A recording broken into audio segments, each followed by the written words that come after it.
News 7 media में आप सभी का स्वागत है। मैं हूं मधुमिता। इस बार उत्तर प्रदेश विधानसभा उपचुनाव में मुकाबला काफी दिलचस्प होने वाला है, क्योंकि यहां सपा और बीजेपी के मुकाबले के बीच असदुद्दीन ओवैसी की पार्टी AIMIM ने भी एंट्री मार ली है। अब ऐसे में दोनों पार्टियों के मुकाबले के बीच ओवैसी के आने का इरादा क्या हो सकता है, इस बारे में आपका क्या ख्याल है, आप क्या सोचते हैं, हमें कमेंट करके जरूर बताइए, क्योंकि आपका हर कमेंट हमारे लिए बहुत इंपॉर्टेंट रखता है, साथ ही हमारा हौसला भी बढ़ाता है। इसलिए इस खबर पर आप अपनी राय जरूर रखिएगा। ओवैसी ने उपचुनाव की 9 सीटों में से कुंदरकी और मीरापुर विधानसभा सीट से अपने प्रत्याशी उतार दिए हैं। अब यहाँ एक गौर करने वाली बात यह है कि चुनाव तो 9 सीटों पर होना है, तो आखिर ओवैसी ने पहले इन्हीं 2 सीटों पर ही क्यों अपने उम्मीदवार उतारे हैं, बाकी सीटों पर क्यों नहीं? तो आपको बता दें कि ये दोनों ही सीटें मुस्लिम बहुल क्षेत्र हैं। पश्चिमी यूपी की दोनों मुस्लिम बहुल सीटों पर मुस्लिम कैंडिडेट उतारकर असदुद्दीन ओवैसी ने मुस्लिम वोटों में सेंध मारने की कोशिश की है। इसके अलावा सपा और बसपा की टेंशन भी बढ़ा दी है। ओवैसी ने जिन 2 सीटों पर प्रत्याशी उतारे हैं, उनमें सपा और बसपा ने भी मुस्लिम उम्मीदवार पर ही दांव खेल रखा है। ऐसे में मुकाबला काफी रोचक हो गया है।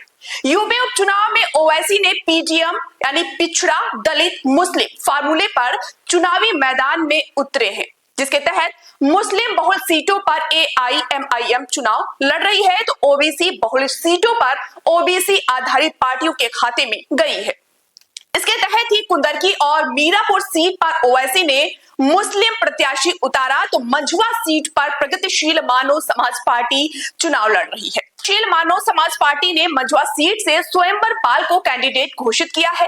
कुंदरकी और मीरापुर दोनों विधानसभा सीटों पर अगर थोड़ा डिटेल से बात करें, तो मीरापुर विधानसभा सीट से 2022 में सपा के समर्थन से RLD के चंदन चौहान विधायक चुने गए थे, लेकिन 2024 में बिजनौर से सांसद बन गए हैं। RLD ने अब बीजेपी के साथ गठबंधन कर रखा है, जिसके तहत मीरापुर सीट जयंत चौधरी की RLD के खाते में गई है। RLD ने अभी अपना उम्मीदवार घोषित नहीं किया है। सपा ने पूर्व सांसद कादिर राणा की बहू सुम्बुल राणा को प्रत्याशी बनाया है, तो बसपा ने शाहनजर पर दांव लगाया है।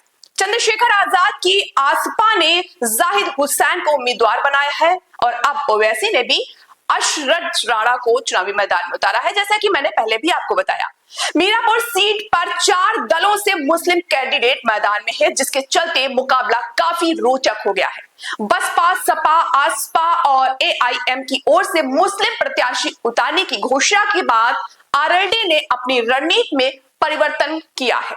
अब RLD गुर्जर या फिर जाट समाज के किसी चेहरे को उतार सकता है। बीजेपी के साथ गठबंधन होने के चलते RLD हिंदू प्रत्याशी मीरापुर में उतार रही है, तो मुकाबला रोचक होता जाता है। कुंदरकी विधानसभा सीट से 2022 में सपा के जियाउर कुंदरकी विधानसभा सीट से 2022 में सपा के जियाउर कुंदरकी विधानसभा सीट से 2022 में सपा के जियाउर कुंदरकी विधानसभा सीट से 2022 में सपा के जियाउर कुंदरकी विधानसभा सीट से 2022 में सपा के जियाउर कुंदरहन विधायक चुने गए थे, लेकिन 2024 में संभल सीट से सांसद बन गए हैं। कुंदरकी सीट पर सपा ने अभी तक अपने पत्ते नहीं खोले हैं, यानी टिकट घोषित नहीं किए हैं। सपा से पूर्व विधायक हाजी रिजवान के चुनाव लड़ने की प्रबल उम्मीद जताई जा रही है। बसपा ने रफत उल्लाह उर्फ सिद्धा को प्रत्याशी बनाया है, तो ओवैसी की AIMIM से मोहम्मद वारिस को उतारा है। चंद्रशेखर आजाद ने आसपा से हाजी चांद बाबू को प्रत्याशी बनाया है। इस तरह 4 विपक्षी दलों से मुस्लिम कैंडिडेट मैदान में है, जिसके चलते मुकाबला मुस्लिम बनाम मुस्लिम कुंदरकी सीट पर हो गया है। बीजेपी ने अभी टिकट घोषित नहीं किए हैं। तो दिन भर की ऐसी तमाम बड़ी खबरों को देखने के लिए जुड़े रहिए न्यूज़ 7 मीडिया के साथ। नमस्कार।